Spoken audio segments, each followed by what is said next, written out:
Hello everyone, জ্ঞানজ্যোতি coaching সেন্টারের পক্ষ থেকে তোমাদের সকলকে জানাই স্বাগত। আজকের ক্লাসে আলোচনার বিষয় হচ্ছে ব্রাহ্ম সমাজ আন্দোলনের যে সামাজিক তাৎপর্যগুলি রয়েছে সেই তাৎপর্যটা নিয়েই মূলত আজকের এই ক্লাসে তোমাদের সঙ্গে আলোচনা করব। ঠিক আছে?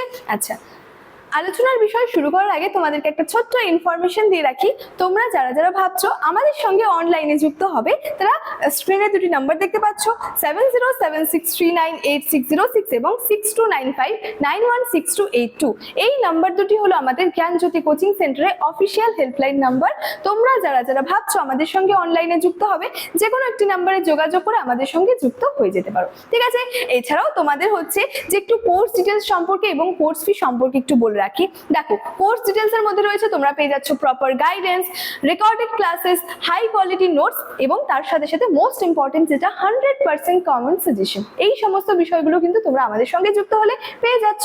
তার সাথে সাথে তোমাদের জন্য যে কোর্স ফিটা রাখা হয়েছে সেটা হলো মেজরের স্টুডেন্টসের জন্য কোর্স ফি রয়েছে যে 1299 এবং মাইনর স্টুডেন্টসের জন্য কোর্স ফি রয়েছে 699। ঠিক আছে? তো চলো, এই ছিল মূল যে ইনফরমেশনের বিষয়। এবার সরাসরি আলোচনার বিষয় শুরু করছি। প্রথমত যে বিষয়টা নিয়ে আলোচনা করব সেটা হচ্ছে আন্দোলনের প্রধান যে অবদানগুলি কি কি রয়েছে। দেখো, রাজা রামমোহন রায়ের এবং দেবেন্দ্রনাথ ঠাকুর সম্পর্কে আমরা একটু প্রথমে জেনে নেব। প্রথম ধাপের মাধ্যমে রাজা রামমোহন রায় একেশ্বরবাদ প্রসার করেছিলেন, কুসংস্কার রোধ করেছিলেন, সতীদাহ প্রথা উচ্ছেদের ক্ষেত্রে তিনি খুবই একটা গুরুত্বপূর্ণ ভূমিকা কিন্তু পালন করেছিলেন। এই যে রাজা রামমোহন রায় এই যে সতীদাহ প্রথা, তার সাথে সাথে কুসংস্কার রোধ, একেশ্বরবাদ প্রচার, এই সমস্ত বিষয়ের ক্ষেত্রে কিন্তু একটা বিশেষ অবদান কিন্তু রয়েছে। তারপরে রয়েছে দেখো দেবেন্দ্রনাথ ঠাকুর। দেবেন্দ্রনাথ ঠাকুর কি করেছিলেন? তত্ত্ববোধিনী সভার মাধ্যমে সমাজ সংস্কার আন্দোলনকে প্রাতিষ্ঠানিক কিন্তু একটা ভিত্তি প্রদান করেছিলেন। তাহলে এই যে ব্রাহ্ম সমাজের ক্ষেত্রে কি হচ্ছে, রাজা রামমোহন রায় এবং দেবেন্দ্রনাথ ঠাকুর দুজনেরই যে ভূমিকা রয়েছে সেটা কিন্তু খুবই গুরুত্বপূর্ণ। নেক্সট, কেশবচন্দ্র সেন ও পরবর্তী যে নেতৃত্ব রয়েছে, অর্থাৎ ব্রাহ্ম সমাজের ক্ষেত্রে তো বিভিন্নরা আর কি নেতৃত্ব দিয়েছিলেন, বিভিন্ন ব্যক্তিরা, যেমন রাজা রামমোহন রায়, দেবেন্দ্রনাথ ঠাকুর, পরবর্তীতে কেশবচন্দ্র সেন এবং আরো বিভিন্ন নেতৃবৃন্দ। কেশবচন্দ্র সেন সমাজ সংস্কার আন্দোলনকে বাংলার গণ্ডি ছাড়িয়ে কি করেছিলেন?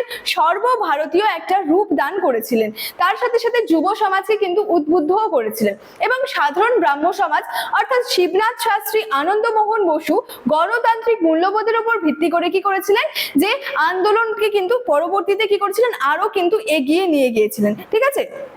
আচ্ছা, নেক্সট রয়েছে দেখো নারী মুক্তি ও সামাজিক মর্যাদা বৃদ্ধি। অর্থাৎ এক্ষেত্রে সতীদাহ প্রথা রদের যে বিষয়টা রয়েছে, বলেছে 1829 সালে রাজা রামমোহন রায় ঐকান্তিক প্রচেষ্টায় আইনিভাবে কি করলেন, সতীদাহ প্রথাটা একেবারে বিলুপ্তি করেছিলেন। তারপরে রয়েছে বাল্য বিবাহ ও বহু বিবাহ রোধ। কৌলিন্য প্রথা ভিত্তিক যে বহু বিবাহ ও বাল্য বিবাহের বিরুদ্ধে সামাজিক সচেতনতা কিন্তু গড়ে তোলা হয়। তারপরে রয়েছে বিধবা বিবাহ অনুমোদন। বিধবা বিবাহ প্রচলন এবং নারী সম্পত্তির অধিকারে কি করেছিলেন, সমর্থনে গুরুত্বপূর্ণ ভূমিকা কিন্তু পালন করেছিলেন। নেক্সট, নারী শিক্ষার প্রসার। এখানে রয়েছে বামাবোধিনী পত্রিকা, বালিকা বিদ্যালয় প্রতিষ্ঠার মাধ্যমে নারী শিক্ষার কিন্তু একটা রূপান্তর ঘটে। অর্থাৎ নারীদের মুক্তির ক্ষেত্রে বা নারীদের এই যে সামাজিক একটা মর্যাদার ক্ষেত্রে বিভিন্ন কিন্তু যে আর কি বিষয়গুলো কিন্তু নিযুক্ত হয়েছিল। যেমন নারী শিক্ষার বিষয় রয়েছে, বিধবা বিবাহের অনুমোদনের একটা বিষয় রয়েছে, সতীদাহ প্রথা রদের বিষয় রয়েছে, এই সমস্ত বিষয়গুলো কিন্তু রয়েছে। ঠিক আছে? আচ্ছা, নেক্সট রয়েছে কুসংস্কার ও অন্ধবিশ্বাস দূরীকরণ। এখানে রয়েছে মূর্তি পূজা বিরোধিতা, পৌত্তলিকতা ও বাহ্যিক যে ধর্মীয় আচার অনুষ্ঠানের পরিবর্তে আত্মিক একেশ্বরবাদী উপাসনার আর কি প্রসার ঘটানো হয়। অর্থাৎ কি, মূর্তি পূজার বিরোধিতা করে এখানে যে বিষয়টা বলা হচ্ছে যে একেশ্বরবাদী উপাসনার কিন্তু প্রসার ঘটানো হয়েছিল, একেশ্বরবাদের কথা কিন্তু এখানে বলা হয়েছে।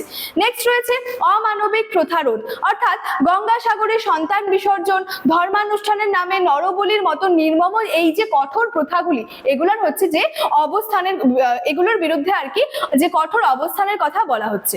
যুক্তিভিত্তিক চিন্তাধারা। এখানে বলছে পুরোহিতদের শোষণ ও অন্ধবিশ্বাসের ভিত্তি ভেঙে যুক্তি ও মানবতাবোধ ভিত্তিক সমাজ গঠনের কিন্তু প্রয়াসটা করা হয়ে থাকে। এই সমস্ত বিষয়গুলোর দূরীকরণের কিন্তু কথা এখানে বলা হয়েছে। নেক্সট রয়েছে দেখো, এখানে বলেছে যে আইনগত সংস্কারের মাইল ফলক।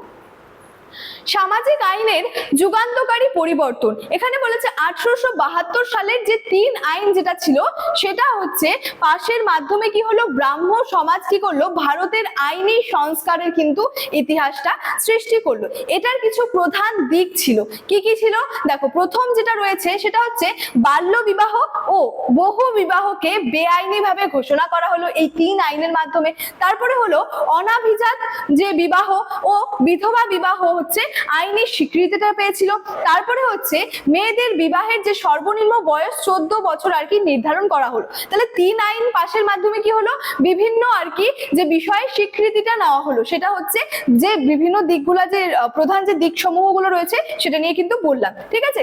আচ্ছা, পরবর্তীতে রয়েছে জাতিভেদ প্রথা যেটা ছিল সেই সময় সমাজে প্রচলিত এবং যে অস্পৃশ্যতা ছিল সেগুলোর বিরুদ্ধে আর কি বিরুদ্ধাচারণ।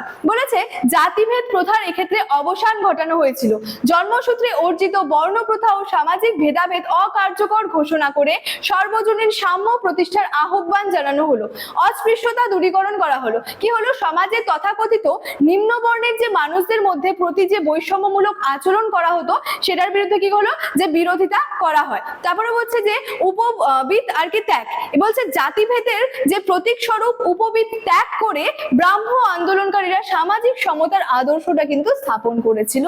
তারপরে রয়েছে অনাভিজাত বিবাহ প্রবর্তন, অর্থাৎ ভিন্ন বর্ণের মধ্যে বিবাহ প্রচলনের মাধ্যমে বর্ণভিত্তিক সামাজিক প্রাচীরটা ভেঙে ফেলার উদ্যোগ নেওয়া হয়েছিল। বিভিন্ন কিন্তু যে জাতিভেদ প্রথার বিরোধিতা থেকে শুরু করে, জাতিভেদ প্রথার বিরোধিতা, অস্পৃশ্য দূরীকরণ থেকে শুরু করে বিভিন্ন পদক্ষেপ কিন্তু এক্ষেত্রে নেওয়া হয়েছিল এই ব্রাহ্ম সমাজের ক্ষেত্রে, ঠিক আছে।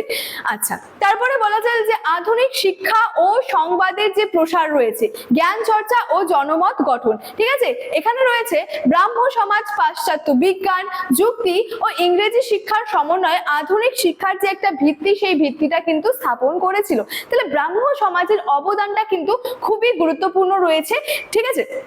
আচ্ছা, তারপর রয়েছে পত্র পত্রিকার ভূমিকা, সংবাদ কৌমুদী, তাছাড়াও তত্ত্ববোধিনী পত্রিকা, বামাবোধিনী সংস্কারবাদী চিন্তাধারা যে কুসংস্কার বিরোধী জনমত গঠনের ক্ষেত্রে কি করছে, অগ্রণী ভূমিকা পালন করছে। তাহলে বিভিন্ন ক্ষেত্রে আমরা কি দেখতে পাবো, বিভিন্ন পত্রিকার মাধ্যমে হোক, বিভিন্ন জ্ঞান চর্চার মাধ্যমে, বিভিন্ন জনমত গঠনের মাধ্যমে ব্রাহ্ম সমাজ কিন্তু খুবই গুরুত্বপূর্ণ ভূমিকা পালন করছে। তার সাথে সাথে ব্রাহ্ম সমাজের যে নেতৃবৃন্দ রয়েছে তারাও কিন্তু যথেষ্ট গুরুত্বপূর্ণ ভূমিকা বা অবদান কিন্তু রেখে গেছেন।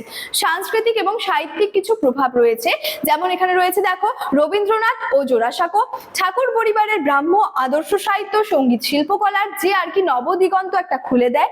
নেক্সট রয়েছে গদ্য সাহিত্যের বিকাশ, বাংলা গদ্য সাহিত্য ও সাংবাদিকতার বিকাশে ব্রাহ্ম সমাজের যে অবদান সেটা কিন্তু খুবই গুরুত্বপূর্ণ রয়েছে। নেক্সট রয়েছে জাতীয়তাবোধের উন্মেষ, এখানে ব্রাহ্ম আন্দোলনের স্বাধীন চিন্তা ও ভারতীয় জাতীয়তাবোধের সূচনাটা কিন্তু করা হয়েছিল। সুতরাং এই যে ব্রাহ্ম সমাজের ক্ষেত্রে যেটা বললাম, ব্রাহ্ম সমাজের যে সামাজিক তাৎপর্যগুলো ছিল বিভিন্ন, সেটা নিয়ে কিন্তু তোমাদের সঙ্গে আজকের ক্লাসে খুব সুন্দরভাবে ছোট্ট করে কিন্তু আলোচনা করলাম। ইনফরমেশন যেটা রয়েছে সেটা কিন্তু ভিডিওর শুরুতেই আলোচনা করে রেখেছিলাম। চলো আজকের ক্লাস এতটাই, দেখা হচ্ছে পরবর্তী ক্লাসে। Thank you so much, thanks for watching.